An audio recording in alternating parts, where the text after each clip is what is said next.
Now we are going to discuss about experiment number 4. The aim of the experiment is to no load and block rotor test on given 3-phase squirrel cage induction motor to determine the equivalent circuit parameters. So we are performing the experiment to determine the circuit parameters. The readings we have already taken. The readings are taken separately for no load test and for block rotor test. So for no load test, what values we are going to note down? First thing is how much is the motor voltage. You remember here we are giving a rated input voltage, and with this rated input voltage without any connected load, that is keeping the motor on no load condition, we will note down the voltage, then we will note down the no load current and no load power. To measure the power, we are using 2 wattmeter method. One wattmeter is connected in R phase and one is connected in the B phase. We will measure W1 and W2. Once you note down the values of W1 and W2 as seen in the observation table, then the total power under no load condition, that is W0, will be calculated as W1 plus W2. So what are the readings? Input voltage, that is the rated voltage of the motor, equal to 415. The current drawn by the motor is 3.4 ampere. Now the wattmeter reading. First is W1, that is 240 into 4 equal to 960, and second is minus 180 into 2 because we have changed the polarities, terminus M and L. So that reading is noted as negative reading. 2 is multiplying factor, so the W2 will be minus 360.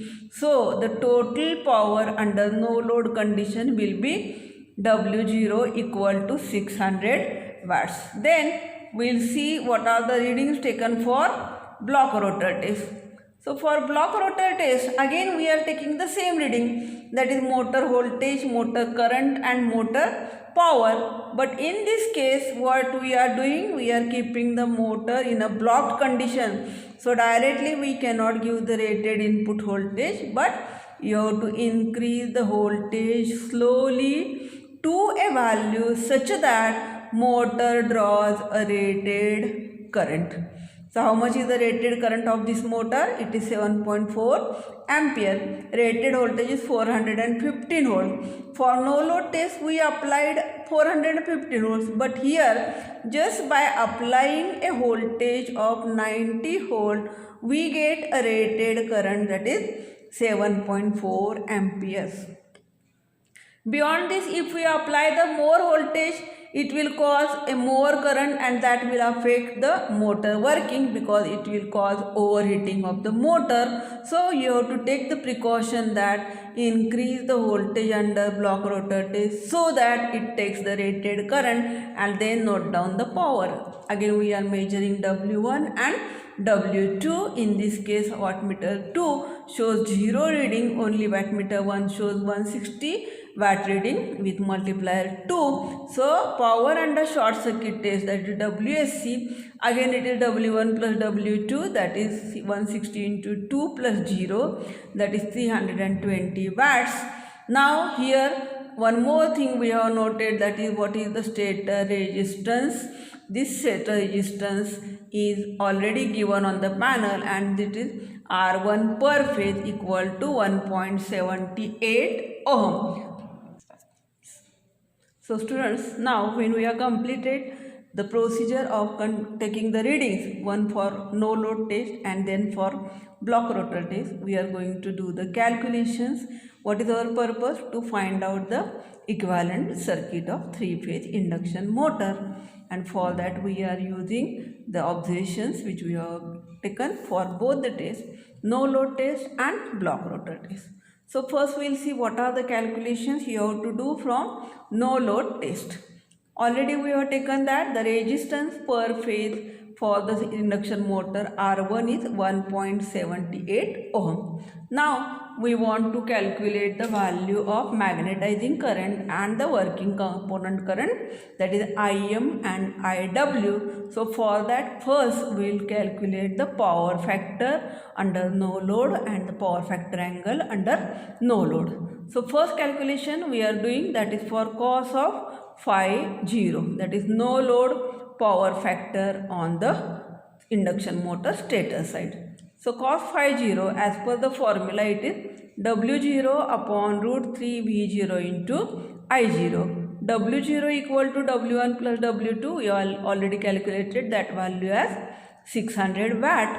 Now input voltage is 415, under no load current is 3.4. So substituting the value, we get cos phi 0 equal to 600 divided by root 3 into 415 into 3.4, and that answer is 0.24.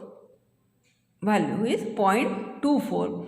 Once you get value of cos of phi 0, that is the power factor under no load condition, you will get the angle phi 0, which is the angle between the applied rated voltage V1 and the no load current I0. This angle we call as a no load power factor angle. Pi 0 equal to cos inverse of this value which we have calculated. How much? 0.24. So cos inverse of 0.24. So phi 0 is equal to 76.11 degrees.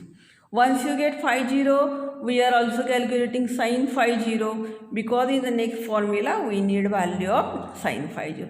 So sin phi 0 will be calculated as sin of 76.11, that is 0.97. So here we get two values which we are using further. One is cos phi 0 is equal to 0.24 and sin phi 0 is equal to 0.97. So once you get these values, then we will calculate Im, Iw, R0 and X0. So what is IW? IW is working component of no load current, or it is also known as active component of no load current, which is calculated as I0 cos of phi 0. Cos of phi 0 is 0.24, I0 is 3.4. So multiplying 3.4 to 0.24, you will get the answer as 0.816 ampere. So IW, we get it as 0.816 ampere. The next current is Im, that is magnetizing current. So formula for Im is equal to I0 sin phi 0. I0 and into sin of phi 0. So we have taken the value of sin phi 0 as 0.97. Current is 3.4. So your answer for Im is 3.3. So you will see that large current is used for magnetization purpose and small current is used for loss component of total input power.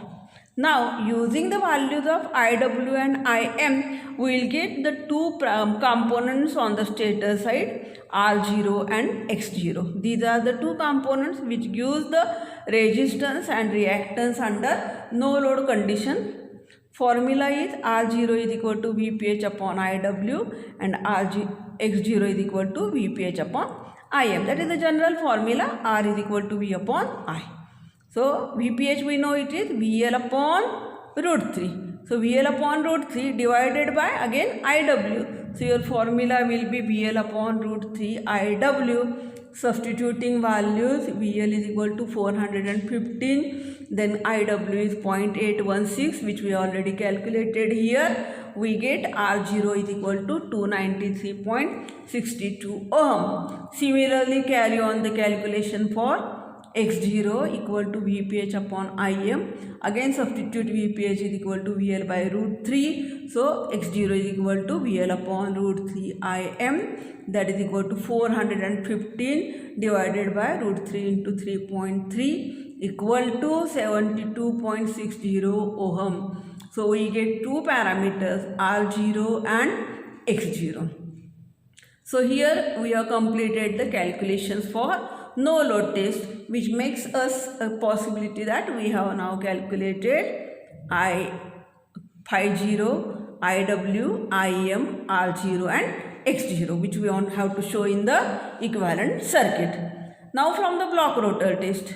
From block rotor test, what we can do? Which calculations we can do? So these calculations are for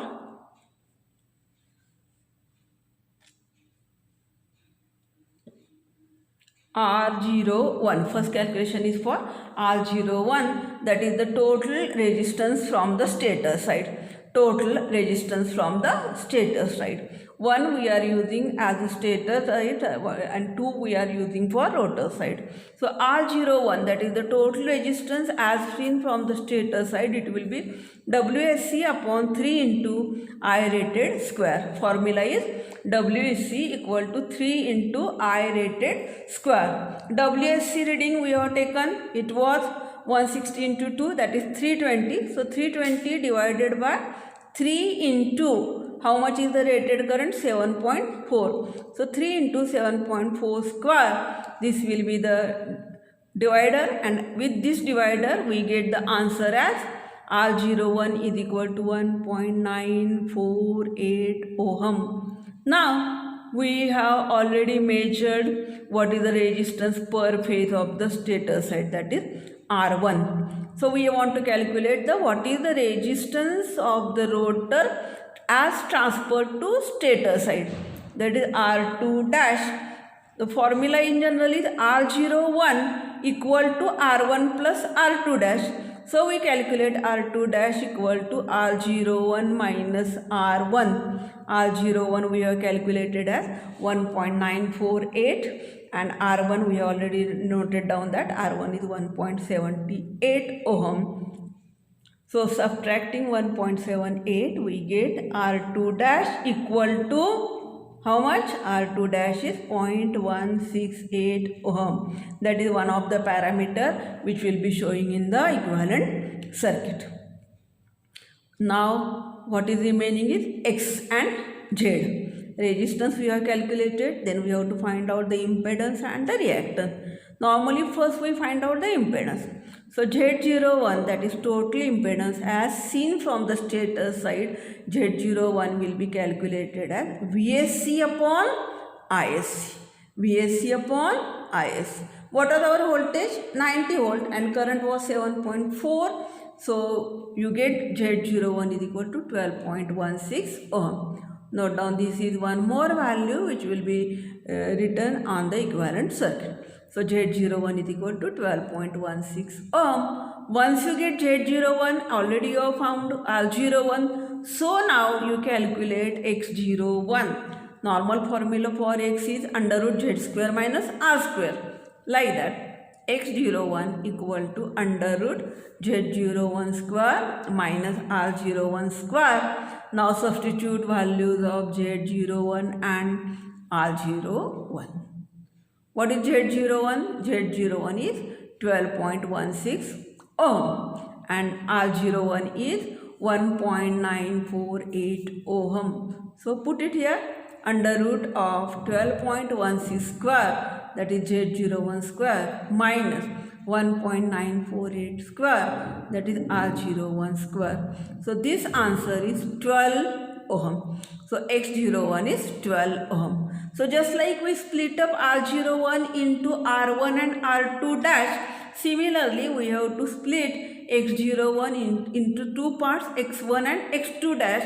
But normally for the motor, X1 is approximately equal to X2 dash, and therefore X2 dash will be calculated as X01 by 2, that is 12.00 divided by 2 means 6 ohm. So we get values of R01, Z01, X01. Similarly, we find out R1, X1 dash, then R2, X2 dash. So with these values, then you have to draw the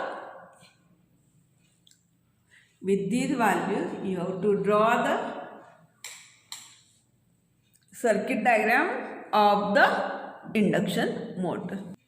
So when you finish all the calculations, then you have to draw the equivalent circuit of induction motor from the results which you have performed for no load test and block rotor test. From no load test, we have first calculated IM and IW. So this vertical component, it shows no load condition. This shows the working condition. So no load current I0, it will be divided in two components, IM and IW, and that passes through the two resistance values R0 and reactance value X0. So this is R0, this is X0. This is now rotor and stator effective resistance R01, X01 and Z01. This is your equivalent circuit. All the values we have calculated. So in the manual below there will be the one result. So in the result you have to list values of all these components. How much is R0, how much is X0, IM, IW, R01, X01 and Z01. So this is the equivalent circuit of the induction motor as referred to stator. As referred to stator, we have transferred components on the rotor side to the stator side. That is why R01 equal to R1 plus R2 dash. X01 is equal to X1 plus X2 dash, and togetherly it gives value as Z01. So this completes your experiment. That is, our purpose was to draw the equivalent circuit. So we have completed here drawing the equivalent circuit.